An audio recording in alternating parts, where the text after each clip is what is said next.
اگلا سوال کینیڈا سے مسز رابیہ صاحبہ پوچھتی ہیں، یہاں کینیڈا میں لوگوں پر بہت بڑے بڑے قرضے ہوتے ہیں مورگیج وغیرہ کی وجہ سے، اگرچہ یہ مورگیج قرضے لینا غلط ہے،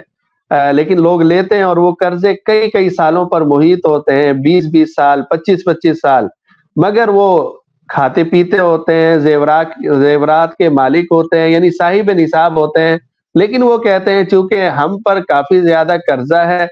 5 5 لاکھ ڈالر قرضہ ہے، تو ہم اسے مائنس کریں گے تو ہمارے پاس کچھ بھی نہیں بچے گا، تو ہم صاحب نصاب نہیں ہیں، لہٰذا ہم زکوٰۃ نہیں دیتے۔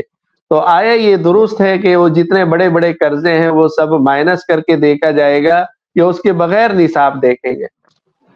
دیکھیں، قرضوں کی دو صورتیں ہوتی ہیں، ایک وہ قرض ہوتا ہے جو تجارتی قرض ہوتا ہے، یعنی تجارت کرنے کے لیے لیا جاتا ہے، تو اس کا حکم تو یہ ہے کہ جو آپ کو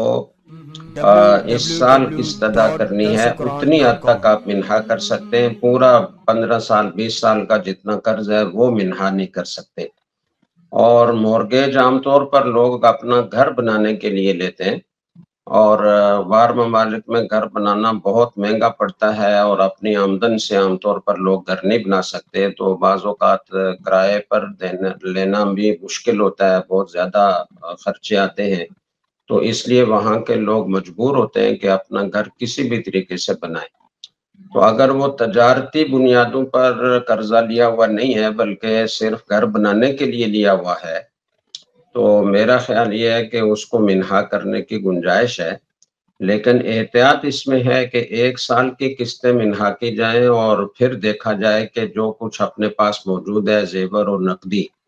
تو وہ 1 سال کی قسط منہا کرنے کے بعد بقدر نصاب بچتا ہے یا نہیں۔ اگر بچتا ہے سب اموال کو ملا کر قیمت لگا کر،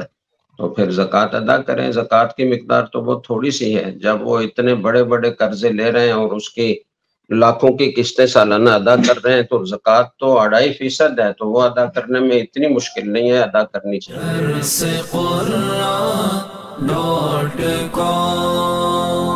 www.darsequran.com